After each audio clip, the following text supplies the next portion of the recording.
la nation congolaise se relève pour qu'il soit une bénédiction pour elle-même et pour le monde. Mais pour ça, il faut que les Congolais prennent conscience. Prennent conscience de quoi? Un, nous sommes le peuple de Dieu. Ça, c'est la première chose qu'on doit prendre conscience. Nous sommes un peuple singulier. Deuxièmement, nous nous sommes détournés de Dieu. Malgré que nous sommes en train de prier, mais nous n'avons pas une compréhension exacte de la spiritualité. Nous nous sommes détournés de Dieu et nous devons nous repentir. Tous en ayant la conscience, la science sans conscience, c'est ruine. Il y a là, même dans le Congo, on politique congolais présent, de conscience. Mais quand il y a une conscience en Afrique, et donc l'Afrique, dans le Congo, c'est la politique. Conscience ezali moto ayeba kososola muka amiyeba ke ngai pasteur Bobo nazali moto nzamba tininga kati na mokili nzamba tininga na yekola bolingo ngai nakoki kosala mabe te mabe ezali loko mabe.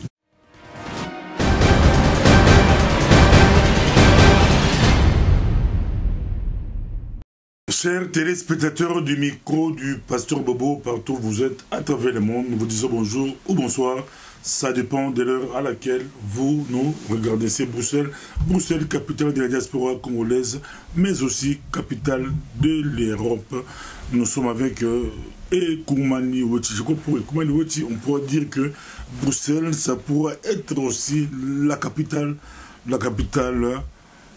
du Congo, mais là, ça va, on sera buté à un problème. Nous sommes avec lui.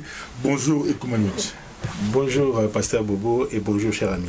On vous suit partout à travers le monde. Nous appelons Bruxelles capitale de la diaspora congolaise parce que, je peux dire capitale politique, parce que tout se concentre à Bruxelles par rapport au Congolais, mais vous c'est Mbazako, moi je suis en Mbazako, mais c'est au Congo, ici nous sommes à l'extérieur du Congo. Ben, ici, c'est des circonstances malheureuses qui ont fait que nous sommes arrivés ici, parce que normalement, on est arrivé ici en principe pour étudier. Hein, et puis finalement, au fur et à mesure, la situation au Congo s'est dégradée et certains sont restés ici. Nous avons pris des nationalités, d'autres ont pris des nationalités des étrangers. Bon, voilà. Donc maintenant, le problème, c'est que nous devons rentrer chez nous parce que nul n'est mieux que chez soi. Nul n'est mieux que chez toi, mais chez soi. Bon, comment ça ne marche pas, Ekoumani Woti? Vous, avant de commencer, j'aimerais bien qu'on puisse commenter l'actualité RD Congo. Je commence directement par la nomination de Sami Badibanga, un sujet congolais, mais directement ses opposants, ses amis d'hier ont fait sortir des choses pour dire que cet homme-là, il est belge. Vous qui travaillez avec des Belges, il est belge. Est-ce que Congolais peut être bon? Avant d'aller dans directement votre réaction, je refuse d'orienter votre réponse. Voilà, donc moi, comme je vous disais hors antenne, moi j'ai une autre compréhension de la crise congolaise. Ma compréhension de la crise congolaise, je crois que je vous avais dit ça, nous sommes le peuple de Dieu. Nous sommes le peuple de Dieu et nous sommes dans un temps où il faut que la nation congolaise se relève pour qu'il soit une bénédiction pour elle-même et pour le monde. Mais pour ça, il faut que les Congolais prennent conscience. Prennent conscience de quoi? Un, nous sommes le peuple de Dieu. Ça, c'est la première chose qu'on doit prendre conscience. Nous sommes un peuple singulier. Deuxièmement, nous nous sommes détournés de Dieu. Malgré que nous sommes en train de prier, mais nous n'avons pas une compréhension exacte de la spiritualité. Nous nous sommes détournés de Dieu et nous devons nous repentir. Pour moi, la libération, c'est vrai, Kabila avec ses chars, tout ça, ça c'est rien par rapport à la puissance de Dieu. Si les Congolais se décident, le jour de leur libération, 3 jours avant leur libération, ils gênent, ils font un gêne de prière. Ils se disent, Seigneur, nous nous sommes détournés de toi. Tout ce qui nous arrive, regardez, toutes les nations se sont entourées vers nous et ils veulent nous détruire. Nous faisons un gêne général. Nous nous sommes détournés de nos ancêtres, les ancêtres qui ont servi Dieu. Nous n'avons pas aimé notre pays, parce que tout ça, Seigneur, pardonne-nous, donne-nous la force de nous reconstruire. Et puis le jour où nous allons marcher. Il ne faut pas qu'on puisse voler. Parce que quand nous marchons, nous faisons des chansons des insanités. Nous pillons. Comment voulez-vous que Dieu puisse vous agréer? Oui. Donc, il n'y aura rien. Il n'y aura rien tant que le Congolais ne va pas prendre conscience de ce qu'il est et de la mission du Congo dans le monde. Et quand il prendra cette conscience-là, il faut de nouveaux leaders qui vont d'abord les réconcilier avec leur père. Je suis dans Zacharie. Hein? Les cœurs des enfants vont revenir à leur père. Nous allons gêner pour prier, pour demander pardon, un jeûne de repentance. Et quand nous allons marcher, même Bafari à Kabila Wana, le monde va contempler que Nzamba est grand. Dieu est puissant. Mais Nzamba Pesabiso Mukongo s'est détourné de nous parce que nous sommes dans des solutions, voyez, Sami Badi Banga, ça va apporter quoi? J'ai appris, je ne sais pas, qu'il demande de l'argent à Kabila parce qu'il fallait qu'on lui avance quelque chose pour qu'il puisse glisser avec lui. Tout ça, ce sont des aventures. Il faut que les Congolais, c'est comme ça que je suis en train chaque fois de me poumonner ici, pour dire à mes frères congolais, nous sommes le peuple de Dieu. Et les problèmes congolais, c'est un problème spirituel. Et un problème spirituel se résout, certes, nous devons conjuguer des efforts au niveau spatio-temporel, mais nous devons d'abord nous réconcilier avec Dieu. Et c'est tout un peuple qui doit faire le Kintouadi, comme disait Fumukimbangu. Fumukimbangu a dit ceci, il faut une longue période de temps pour que l'homme noir acquiert la maturité. Donc, même la diaspora ici, nous sommes dans un processus de maturité, mais je vois qu'il n'y a pas encore de maturité. Les gens n'ont pas encore compris que la souffrance du Congo, c'est une souffrance, c'est un peuple qui a une terre la plus riche du monde, mais c'est le peuple qui souffre le plus dans le monde. C'est paradoxal. Et aujourd'hui, toutes les nations se sont liguées contre nous pour nous empêcher de décoller. Mais vous, vous êtes les hommes de Dieu. Vous devez avoir une lecture spirituelle de cette chose. Et les Congolais, oui, les Congolais aujourd'hui disent les 19, nous allons marcher. Et après, nous allons marcher. Peut-être qu'il y aura un général qui va profiter pour faire un coup d'État. Après, ça sera la même chose. Ça, nous allons aller dans la même... Il faut que les Congolais prennent conscience que cette situation, c'est une situation spirituelle. Organiser un jeûne national, peu importe les catholiques, les protestants, les mokokoïstes, tout le monde devons gêner. Mais nous manquons des leaders. Et comment aussi, parlons un peu du tribalisme rapidement. Tribalisme, vous qui défendez le Congo par rapport au royaume Congo, des fois on vous rétorque que vous n'êtes pas au Congo, bien que vous maîtrisez. J'ai eu à discuter avec beaucoup des gens qui défendent la cause que vous défendez. Tous reconnaissent que le commandant est vraiment intellectuel. Il a l'avance par rapport à beaucoup de personnes, mais le commandant n'est pas au Congo. Il y a quand même des limites intellectuelles qui maîtrisent bien la chose, mais il n'est pas au Congo. Au Congo, on met Sami Badi Banga. Kabila l'a mis par stratégie, selon beaucoup d'analystes. J'aimerais bien avoir votre réaction. Je sais que Tshisekedi Mulumba, le grand leader, et Moluba, en même temps, Moluba, ça pourrait facilement paralyser le grand opposant. On a vu même l'appel du grand opposant pour le 17 novembre, ça n'a pas marché, parce qu'il y avait d'autres qui allaient en Kantimini négocier des postes, parce que, soi-disant, leur frère du sang est devenu Premier ministre, c'est censé à rien de les combattre. Le tribalisme, dans notre milieu, Kabila utilise cette stratégie pour neutraliser le plus grand opposant. Kabila est en fin mandat. Le 19 décembre, son mandat est terminé. Il peut mettre n'importe quel... oui, il a ses stratégies pour diviser, etc. Mais nous devons sortir de ça. Il faut qu'on sorte de cette vision ethno-tribaliste, hein, où il a mis un Kassaïen, il a mis un ceci. D'ailleurs, ces discours-là, parce que nous sommes en train de construire une nation congolaise. Hein, il y a les Batando, il y a les Bandibou, il y a les Batetela, nous sommes tous des Congolais. Et nous devons plus conjuguer avec ce qui nous unit. Nous ne pouvons pas avoir ces discours. Moi, ma femme, elle est du Bas-Congo. Ma femme à moi, elle est du Bas-Congo, moi, je me quittais là. Donc, c'est elle qui vous donne Non. C'est une révélation. Hein? En tout cas, c'est très bien. Et tu maîtrises quand même, même on dit que vous maîtrisez quand même beaucoup de choses. C'est que vous avez une très bonne femme hein, qui maîtrise aussi. On dit derrière un grand homme, il est toujours donc, c'est elle qui vous... Hein? Non, vous savez, Israël avait 12 tribus. Israël avait 12 tribus. Et la tribu qui a été choisie pour la pétrise, hein, pour être des prêtres, c'était la tribu de Moïse, la tribu de Lévi. Les Lévis, c'était des serviteurs dans les temples. Eh bien, Israël, là, tu vois, je vais encore, je ne sais pas, mais je l'ai toujours dit, le vrai Israël, c'est la nation Congo.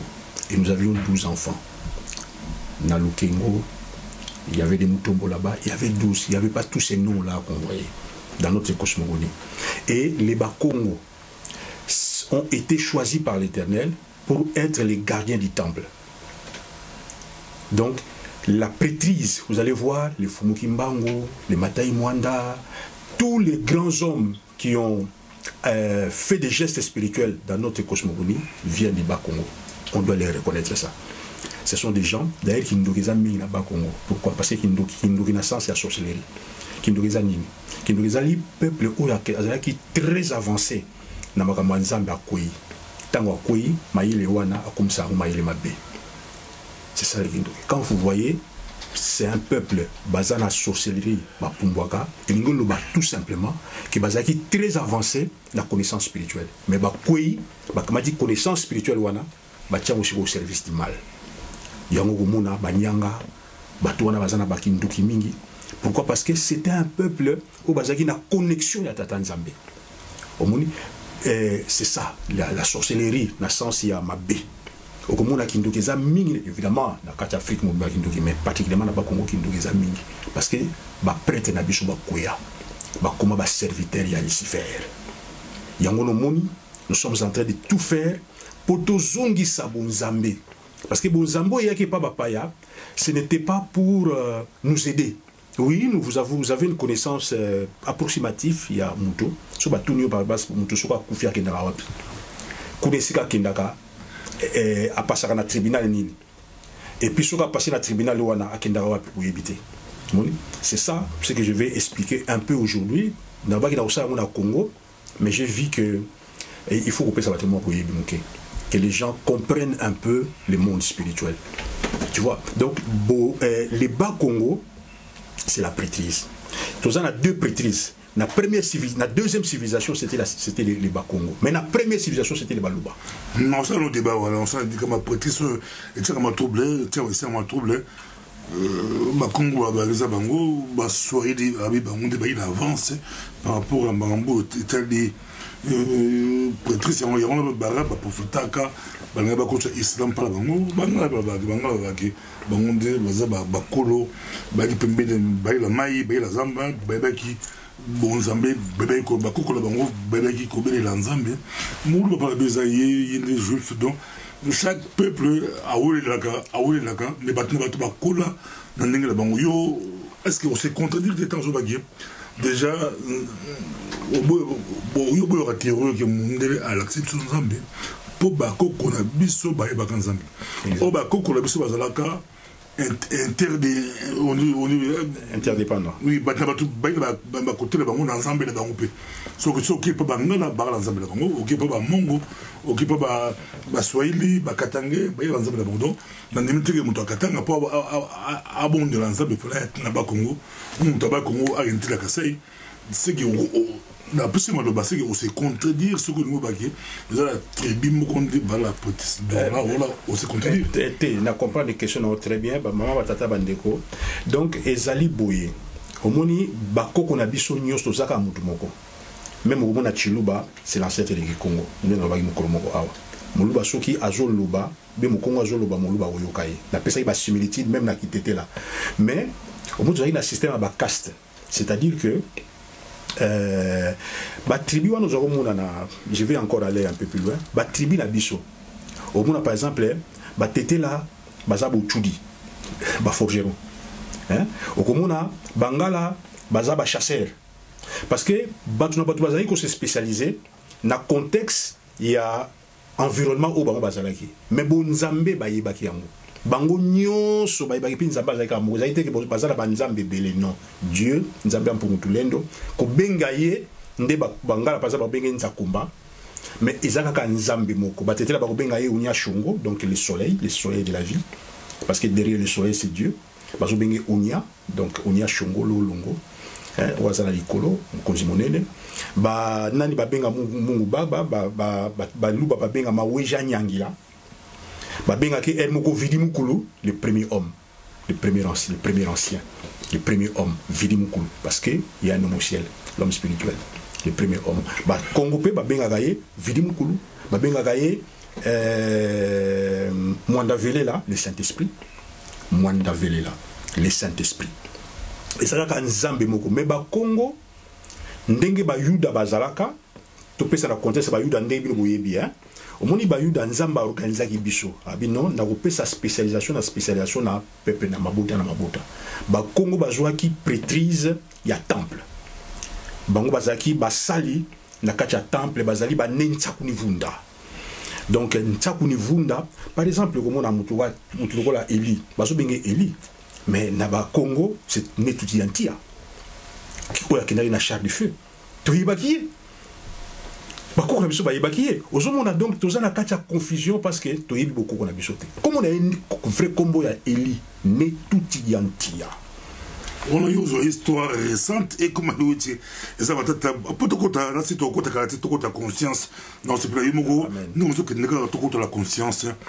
Ben la conscience, nous développons, on expliquer conscience bien pour toi atterrir la conscience, mais et comment on dit, une histoire récente, la Bible, bah 1800, bah 1500, bah portugais, bah ndile ba kumbela biso, ndé ba bengi elina ki Congo, to ozo ba elina ki Congo. Nandenge bali kolanda ba tebele ki ba historien bali kolanda yo ba intellectuel lokola yo bali kolanda yo ki ba la place intellectuel bazana matiti mon intellectuel bazana matiti pourquoi je suis désolé hein les intellectuels ils auront des difficultés à me suivre. Pourquoi? Parce que bazo utiliser ba concept occidental. Ça yo profiter au manipuler bato bazana mahele mingi ba ko facilement. Non, intellectuel soit mon que na mojo betio il bandit en 1400. Au moins, on a expliqué tu as au moins, la science à Mindele, Mindele est intellectuel. La science n'a pas il y a que les blancs. Il y a des copier-coller. Il y a des sardines sans tête. Ça dit, autant de blocs à Mindele, où il est conseillé bichoté. Au moins, l'intelligence. Toujours, par exemple, élaborer un concept, par exemple, sociologique, élaborer un concept boyé. Élaborer un concept boyé. C'est le visuel un monde, il y a Mindele, pour saler là, vous en avez là-bas. Ce que vous côté na Bakambouana. Mais, où va côté na Bakambouana? Bakoko na ye bazaka na vision mususu na benga ka paradigme c'est-à-dire façon mususu ya komona mokili nde na kosolango lelo awa na façon wana ya komona mokili o bakoko na biso bazaka nango ba concept oyo ba intellectuel congolais bazako utiliser sikoyo po bakoka kosala façon wana ya komona mokili eza ekosimba te et ba yo d'abso eza batata bizarre. Donc, ici, tata bandeko, naza contre ndenge butangi na ba université, a te pas ngai moko pe na tangi na la meilleure école ya Congo, ya Belgique, na tangi nationale. Donc, je reçu une très bonne formation intellectuelle, mais na sali na côté science appliquée. Ba concept na bino intellectuel wana obozali nango to yekoli awa, eza bien. Vous voyez ba concept économie, l'homme c'est l'homo economicus. Oyo ayebi ba besoin na ye moni et ba besoin na ye azoke ne kozongo na marché alors to ko sala microéconomie to ko sala macroéconomie rencontre entre les consommateurs et les producteurs ba kuta na marché moni c'est une conception de la vie mais biso ba besoin na biso ba besoin spirituel mutoyer na mukili pour ayeba amour azala juste azala ko respecter ba loi tata nzambe ba besoin na ko rencontrer ngo wapi à raconter on a travail na katia temple na katia société donc aujourd'hui on a économie na biso conception na biso et ndenge moko te na conception o esali économie occidentale si ko yo économiste à l'occidental ndenge ko rencontrer ba besoin paradigme congolais et c'est impossible donc ba longola biso na roue na biso c'est ce que je suis en train de dire biso zaki na façon na biso ya par exemple famille monde le ko na famille homosexuel bazali famille 500 ans après ba mo na ngo normal na ba congolais ba mo nango normal or biso makambo les famille biso famille eza mwasi mobali basali libota et puis biso famille eza même pas contrat eza institution. Le mariage c'est une institution. So biso bango bazaka démonter poser ngala biso ki mwana mundele mwana belle chazo na ndayo ou balance ba botami bango ba yebi ke ba classe ba beke mundele pe kala bazaka pe bon sexualité pour ozoka bola boki bango bango biso ba molongo eza normal te bango pe kala eza pe normal te bango évolution mokili ils ont frappé ba tout te évolution mokili évolution ya bato miso ce groupe déjà baza ko évoluer parce que il faut ba tout oui yangwana omoni évolution o e frappé bato nyonso eza évolution à mabe. C'est-à-dire qu'il ne faut pas penser que si l'Occident a dominé, alors nous devons dire que l'évolution occidentale, c'est l'évolution positive. Non. L'évolution occidentale, c'est l'évolution nini. Tango balongo na la Révolution française, c'est que de la lumière. Le siècle de la lumière, le 15 juillet 1789, tant que guillotiné reine na bango moisi à Louis XV, bandi ba démocratie, véritable démocratie na bango bandi wana, séparer les trois pouvoirs, le pouvoir politique, le pouvoir judiciaire, le pouvoir législatif, le pouvoir exécutif. Bandi lokwana, ce qu'on sait que de la lumière, c'est la lumière de l'intellect, lumière de l'intellect. Balobi makambo bonzambe parce que makambo nzambe comme il va faire privé. Parce qu'effectivement, l'église s'est méconduite. L'église, Namababandoki, Baboumi, Batebele, Bangalongo, Bilokwa, Babi, Bonzambe, allez, Sili. Comme si on a science. Comme si on a biti à Mokilizali, si on a Mokili, on récite matériellement. Au moins, or, bisoto bisa Mokiliza, on récite matériellement. Oui, qu'on récite matériel, c'est nécessaire. Mais biti à Mokiliza, on est Banzambe. Nazako insister mingi ne loko parce que beaucoup comprendre l'engagité, parce que beaucoup de mingi na paradigme européen, il y a jouissance matérielle. Bozo yeba li sous-souté que nous sommes des étrangers sur terre.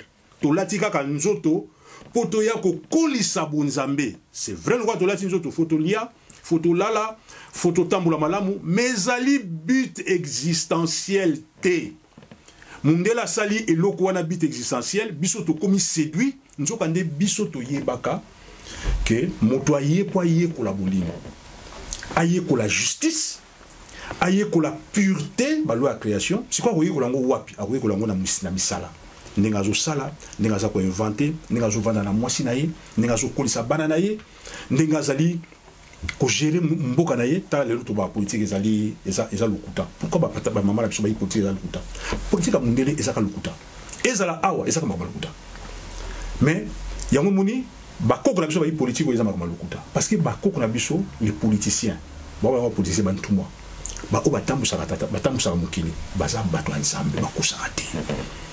C'est-à-dire que aujourd'hui tout le monde fait des combines dans la politique et nous sommes en train de faire des analyses politiques na makama lokuta. Un homme politique ngaso dans un homme politique, je peux pas mentir à mon peuple.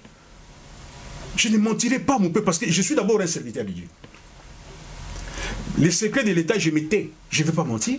Sur les secrets en mboka na ko se taire. Et ça na loi moko toujours benga na beaucoup na biso la loi du silence. Un initié a eu ko garder ma secret. Tout ça na yo toqué la conscience, la science sans conscience zaga ruine. Il y a là même na quel on est Congo, bah on politique congolais président de cambo conscience mais ko yo la conscience on dit pas ba conscience en Afrique et donc l'Afrique na Congo zate ezala la montée pour la politique. La politique est la grande de l'église, mais la politique est la conscience. Comment vous définir conscience? Osons la conscience, comment c'est quoi conscience? Oh yo, et ce qui est la science, il y en a. Maintenant, pour la définir conscience, permettez-moi de vous expliquer que na lola, na utiliser le terme na biso otoyebi, parce que toujours ça la spiritualité, la politique, au monde na beaucoup qu'on a biso. Politique et la spiritualité. Science et la spiritualité. Bonzambe, autour de la religion et la spiritualité. Beaucoup on a besoin autour de la makuku matatu malamba Congo. C'est-à-dire la science, la politique et makambo ya temple. Moto a salami na Saint-Esprit. Tant alobaki tika été pour les ezala. To bimi wana. Tobimi wana komba esprit. Tobimi lelo yozo landangai au salamité tangu maman na ya botio to salamaki na likanisa tata nzambe na l'aube de la création sikoyo ba pour na zolbela lo conscience na ko lobaka ka aspect ya conscience ba esprit mususu pene ya tata nzambe na monde spirituel ba kokaki ko évoluer malamu te parce que lumière boyambi amour ezaki tellement makasi que moyen to évoluer kuna ezalité tata nzambe ayi ko salela biso création matérielle oyo création matérielle oyo univers matériel oyo eza deuxième création parce que vous voyez qui mettre une chose baga que ta volonté se fasse sur la terre comme cela se fait au ciel. Donc terre oyo batongi yango na modèle ya royaume spirituel banani batongi terre oyo et ça m'a boité mon pas ser bobo tozana ba lacune ebelé na compréhension spirituelle parce que bato ba yila ki biso bonzambe ba on peut ba yiba bonzambe te ba détenteur ya spiritualité za biso nde bato ya yambo tata nzamba solo na biso univers oyo et salami na oyo baso benga la Bible l'armée de l'Éternel. L'armée de l'Éternel c'est pas les églises, l'armée de l'Éternel ce sont il y a des dans cet univers il y a des génies créateurs qui s'occupent des étoiles, qui s'occupent des soleils, qui s'occupent des animaux, basimbia bibulu, basimbia minti, basimbia bantu, basimbia ya ntoto, basimbia massa, ba génie créateur, ba armée éternelle, ba l'éternel, je suis aussi un feu dévorant. Tant que nous avons besoin de boyer, ba doiso compater, bazo kasayim taza fait. Non, les armées naïe. Et ça na basimi mususu basala ka ba moto, basali ba volcan, basali et oumelaki po basala mokili oyo. Tant que basali yango et sili ba bongisi mokili malamu na ba serviteur ya tata nzambe parce que monde oyo bozo mona derrière le monde visible il y a l'univers invisible où ils en a ba simbi. Alors si ma nazo sur la conscience moto abandi ko ya na bypasser univers ya ntemo parce que wana est un peu compliqué pour la bino to kotaka na univers oyo salami moto ya côté esprit hein l'esprit le premier le deuxième Adam. Le deuxième Adam, nous avons 1 Corinthiens 15. Le deuxième Adam a yé. Tant que le deuxième Adam a yé, Tata Nzamba lobi akamati argile, abandaï déjà au sala le premier Adam. Le premier Adam, c'est-à-dire l'homme tiré de la poussière. Pour ça là yé, on est en métaphore ya Bible. Mais c'était un processus kobandana reine minérale. Basimbi basali ren minéral balusi mabele banyameza ki wana baza ko sala ti to komi na bana bantami awa nazo kotela bino na profondeur parce que vous comprendre que beaucoup qu'on a bino eza très riche beaucoup qu'on a bino eza na bo peto ya kusaka na te peto yebi makambo ya nzambe koleka beaucoup quand c'est peut-être ezali eza prétention na mokili mobimba muto yebi nzambe lokola muto mwindo la liboso na kalazarité to yebi yango très bien, tous une relation bien ensemble. Alors, c'est que tant que le deuxième Adam a eu côté na premier Adam, et ça m'a dit nini. Liboso, tant que côté na univers, à côté liboso na première partie à univers, auto benga a commis âme. L'âme c'est quoi? L'âme na christianisme, bazo ba le corps, âme et esprit. Et dans le christianisme, le corps, c'est le corps physique. L'âme, c'est source, il y a d'émotions, il y a nini, tout ça, c'est bien. Et puis l'esprit, c'est l'homme à l'image et à la ressemblance de Dieu. Ça va. Donc, a commis, a joué, mouta commis âme, tant a joué enveloppe à les bosso. Parce que tout ça n'a pas de nzoto bien, nzoto na biso. Moi, je suis au long d'un nzoto na yo. Moi, je suis un nzoto na yo. Moi, je suis un nzoto mosus. Moutou wana pe. Oya, je suis un nzoto na yo. Puis ça se kene likolo, alongé sur une nzoto. Tout ça a peu près la 7 nzoto. Alors l'âme est la troisième nzoto. L'âme est nini, est le corps mental. Donc esprit ta makuti na kati nzoto mental akumu kanisa. Amiyebi nazali. Mais azangi corps. Et ça, l'âme, c'est la conscience. Mais conscience wana est a besoin ya nzoto pour ekoka ko impacter mukili. Yango na to buta na mama. Maman mtasala kabiso te. Mama pesa kabiso nzoto ya nyama. Nzoto ya nyama.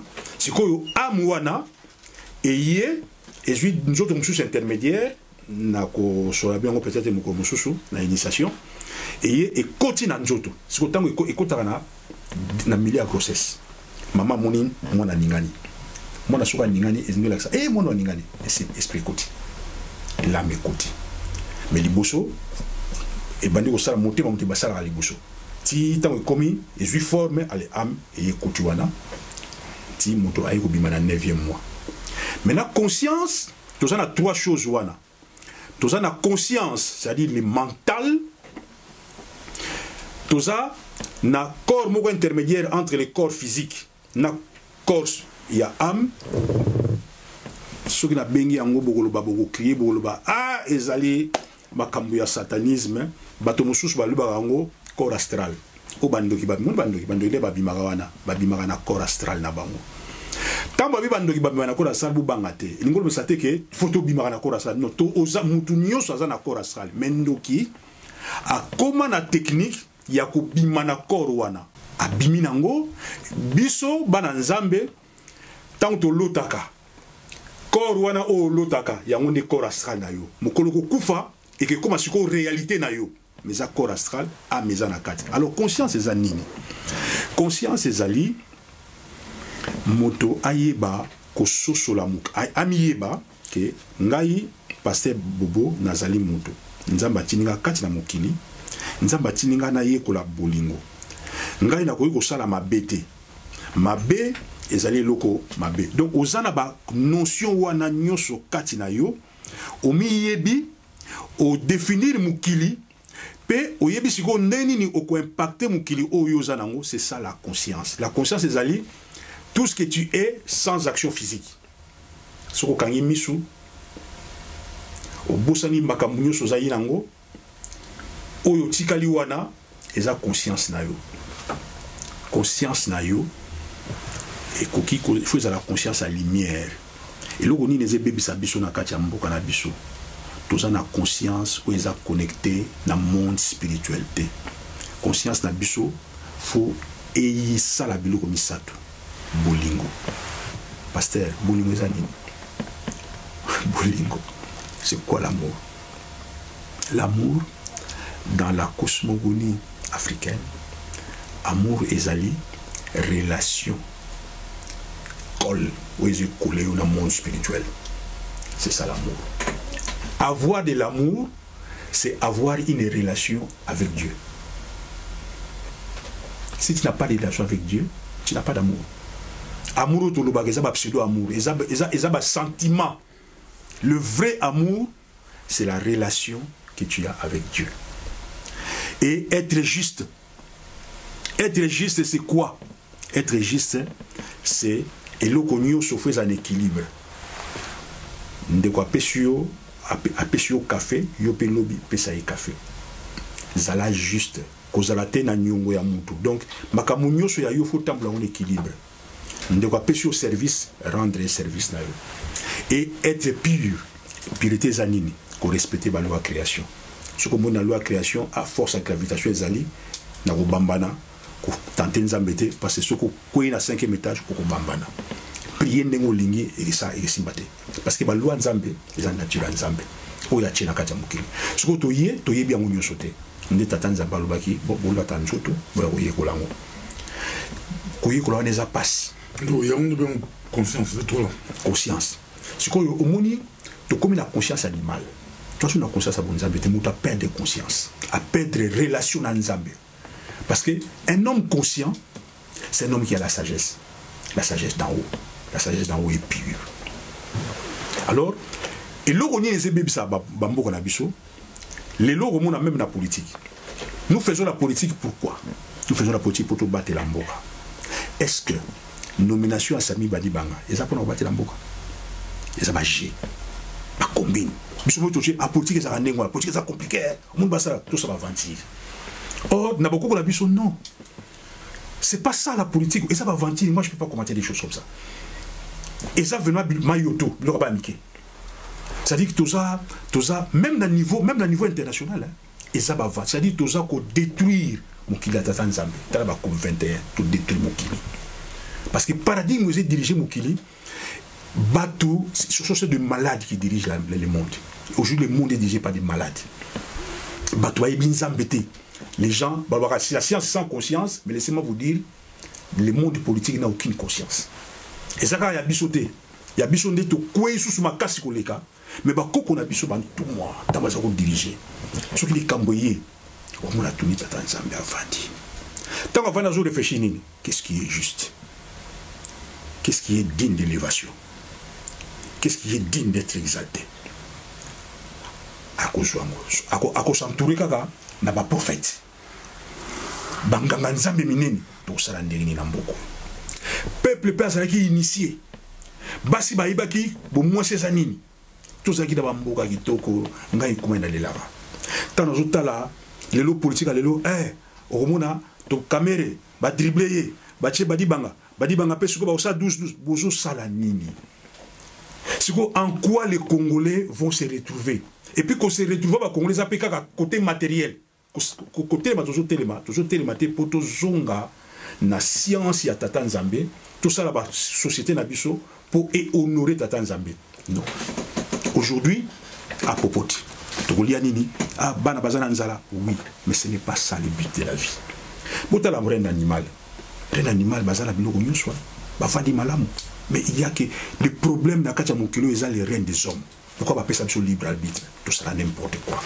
Bah, le contraire, tout ça, il y a peut-être que pousse la vie à la souka, mais pas ça va y comment le conscience, nous on définit conscience, on dirait quand on dit l'autre bah ils embêtés, bah mibi, bah falsifiant, on dirait au plus bon avantage là-bas pour le plus on a bolingo, on dirait azana bolingo et bien impression pour ça biso, bah les Congolais azana bolingo, Congolais de Congolais à la passe à Kounyokolaï aux yeux, bah, promis à correspondre, bah, aux pureté, bah, l'eau à gravité, on a correspondé à moi, tout le monde à Golobagionon, et puis à Gotambo la maille, le Gola Yesu, à Zindi, et puis à sauter mon boulot. Au petit point, il y a au tali conscience, mais auquel on a avantage. Mundele, au monde n'est pas qui nous Kindo Kezali mutu oyo ateniaki une compréhension ma kamundenge mo boye c'est bosoka kwei akumosala ngona ndenga mabe mutu mwindu bosuba e manifester koleka mundele parce azalaki très likolo akoya soko bosuba sikolo nde e bimi do kindoki moto sali malamu zungu sa malamu sinon yo conscience ngwana mutu kongola ato sali malamu azo songa. Bon, je ne peux pas entrer dans les généralités parce que les Congolais pas mal en Bazali. Yosa Congolais. Tous la majorité. Trouver la majorité. Pour tout quoi. Et ça koya. C'est-à-dire que to bungi si lumière temo ya Tata Nzambe. Congolais comme ta sap. Alinka donc soka lati bien. Amoni ke vie kokiwana. Moi si et basi kolata babilo komoko ba futilité. Monsieur ça peut afanda tala bien. Et comment le chalati qui tourne makasi. Tokolata ya problème te tokolata mais yango ndeza ko sala ezo sala honneur nangate mutu so azotala nga fois tala boigné zebi mala munoko nangai soka lobi et comment na linga kai pour lata ka comprendre rien omoni moto azali luba to sami ni linga liluba na yo feza na boigna liluba no feza na mayele liluba no feza laksa ke tu as maîtrisé la nature oyebi lugo yeko sala mais nyama muteze lata nyama to lata ngo bien to vana na biso bien so ko to lata bien et c'est très bien mais réduire la vie la dimension purement matérielle ya ko lata c'est dégueulasse et commencer à témoigner dans l'église que nzamba pambuli ngai na lata ba kroko na saliboye bozo ba moko na le salamate omoni donc eskato ko yangwana mais mundele azana dimension matérielle wana mais moi bon moto ezali parce que yé azana lumière à mundele eza lumière à spiritualité eza lumière à intellect moral mundele azana ba notion à moralité. Attention, la moralité n'est pas de la spiritualité. La moralité est différente de la spiritualité. Moto aza spirituel a quoi définir ba règle morale ya bien mais moto azo suivre ba règle morale il ne va pas aza spirituel. Alors Mundele a créé société na moralité. Le moralité malheureusement mais il s'en fout de Dieu. Alors Romona, bonjour, merci, azana moi politesse, azana moi façon, moi manière, mais ça reste purement matériel. Mais biso, tu penses qui spiritualité, tu penses qui lumière à Tata Nzambe. ya omoni mutu mwindu apesaki même ndeni ya kosala ba vol astral mutu mwindu apesaki biloko na nyonso kosala vol astral. Je vais vous scandaliser. Ah, ils ont interdit. Qui l'a interdit? Qui a interdit ça? Mais kosala ngo pour que nous nuire de konayo. Non, et ça c'est une science. C'est une très belle science. Autrement utiliser la télépathie. Au lieu papa na yo a communiqué loko a comme lettre a télémi a sali bambila na kati ndako na ye yo loti papa na yo. Ah papa ibisinga boy. C'est la télépathie. Mais Mundele a coqué en monté à Salon na GSM, toujours se communiquer à distance. Mais ce que nga sur la tini va penser. Ce qui n'a pas technique à outil n'a pas pensé ma bézab. Au moins, toutefois évoluer. N'ayez pas peur de la science spirituelle, mais vivez dans l'amour. Les diables, ayeba qui science ya tata nzambe mazanga yelo moro bolingo. Mais biso toye bien monté. Yango moni moto mwindu akwe mutu mwinda yiningi amiyina amilinga susute tala toye awa na bapasi yoza mokonza mboka ososomba ndako na Tanzanie yoza mokonza mboka osomi ba villa awa na Belgique. Est-ce que comme on a François Hollande au sabi wana non yo OK musika mingi mokonza mboka mais le dans ce pays la prison au to suku na ce prison pour ce toke toleka kobeta libanga na moto ya mosika wana babika tomona kaka poti na ye ebiso ekozalama mpasi ekomani weti oyo nasi oyebi bible malamu oyebi masolo na malamu naya mposo tozongola se mpe nazongola se pourkui biso bato moyindo nakela bato moyindo pourkui biso ndeko na aozonga na mapa okosunga ye te ndeko na yo parce que toseli kaka moto ya numéro 1 ya mboka asunga lobi nga mpe nakoma numéro 1 ya mboka lobi na ezala mpe yo okosalaka la même chose. Pourquoi tu vas kosungana te ke même tout le monde a poto moment ba évoquer babli vous belé ba social ba CPS babli vous belé ba tie pour la coïder ba démuni. Pourquoi biso ba démuni mboka la biso la bomengo ezala mbongo ezala nyonso nzambe apesa biso nyonso mais biso moko batu ba ndeko biso ba ndeko la nzala ba ko kufa na pasi biso motema wana ezali te tozanga conscience ozo ba conscience kutu ezali te ya kosunga po tosisa pasi po topesa tala mwa bana d'école il faut tosinga mbongo na baolonisi osinga mbongo na poto bien mokosala pesa pe remède po tosukisa pesa pe na pesa mwa temps expliquer et puis opesa remède présent pour conscience et ezongela biso kape mondele nous sommes mondele mtu aiba biso mondele aboto biso te mondele on peut bloquer la mondele non ça dit matondo eza mutuna fondamental mutuna mokipi to koma kasi moni mutuna tuni photo tala na histoire po mutu mwindo soko tali okomuna batu mingi baida bango na bato ba Congo par exemple banduko na bango baza na système matriarcal biso komuna batata leki baza ko chama boko tanto za kokola donc mutu mwindo za ko aider pasi nde ekomisi mutu mwindo motema mabe pasi ekomisi mutu mwindo motema mabe mutu mwindo azozanga obi soko zolia te ozomona ndako na bazolia yo zolia te na pafu bato na bazolia soka bi baos ba laksani ba laksani ba lote ti okomona soki mutu mususu aye alobi soki na pesi 500 francs oke koboma mutu wana akoboma facilement moto pas za kolia tanga moni bato mususu bazolia te abinzamba pambolier. Je suis la tête et non la queue. Akamati verset il y a Jérémie 29. Après ça la tête. Comment? Je ferai de vous la tête. À quel ça le témoignage?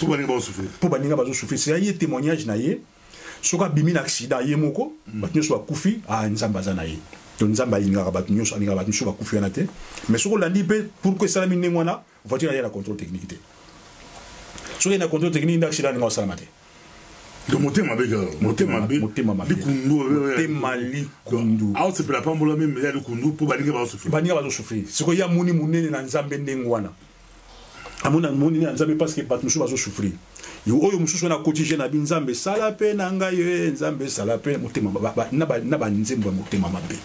Ndengo lokolo sala na pasteur Bobwe nzambe sala pe na ngaye sala pe na ngaye.